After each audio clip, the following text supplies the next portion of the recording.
ಎಲ್ರಿಗೂ ನಮಸ್ತೆ. ಇದು ನೋಡಿ, ಇದು ಬ್ರಾಹ್ಮಿ ಅಥವಾ ಒಂದೆಲಗ ಅಂತಾರೆ. ಇದು ಹ್ಯಾಬ್ರಿಡ್. ಇದು ನಮ್ಮದು ನಾಟಿದ್ದಲ್ಲ, ಜವಾರಿದಲ್ಲ, ಹ್ಯಾಬ್ರಿಡ್. ಇದು ಹ್ಯಾಬ್ರಿಡ್ ನಾಟಿದ್ದು ಏನು ಡಿಫ್ರೆನ್ಸ್ ಅಂದ್ರೆ, ಇದು ಎಲೆ ಸ್ವಲ್ಪ ಥಿಕ್ಕಾಗಿರ್ತೈತಿ. ಅದೇ ನಮ್ಮ ಜವಾರಿದು ಒಂದು ಸ್ವಲ್ಪ ತೆಳ್ಳಗೆ ಎಲೆ ಬರುತ್ತೆ, ಹಿಂಗೆ ಹಚ್ಚಿದ ಕೂಡಲೇ.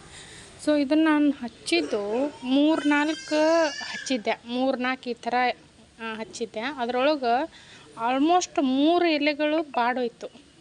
ಒಂದೇ ಎಲೆ ಇತ್ತು, ಒಂದೇ ಎಲೆ. ಇದು ಎಕ್ಸಾಕ್ಟ್ ಹೇಳ್ಬೇಕಂದ್ರೆ ನಿಮಗೆ ಒಂದು 25-26 ಡೇಸ್ ಆಗಿರ್ಬೋದು. ಒಂದೇ ಎಲೆದಿಂದ ಈ 25 ಡೇಸ್ ಒಳಗೆ 25ಕ್ಕಿಂತ ಜಾಸ್ತಿ ಎಲೆಗಳನ್ನು ಬಿಟ್ಟಿದೆ. ಇದರ ಉಪಯೋಗಗಳನ್ನು ಭಾಳ ಅದಾವೆ. ಯೂಟ್ಯೂಬ್ನಾಗ ವೀಡಿಯೋಗಳು ಅದಾವೆ, ನೀವು ಗೂಗಲ್ ಸರ್ಚ್ ಮಾಡಿದ್ರೂ ಸಿಗುತ್ತೆ ನಿಮಗೆ. ಬಟ್ ಭಾಳ ಸುಂದರವಾಗಿ ಬಂದೈತಿ. ಇದು ನೀವೇ ನೋಡ್ಬೋದು. ನಾನಿದು ಸುಮ್ಮನೆ ಶೋಗಂತಂದು ಹಚ್ಚಿದ್ದೆ.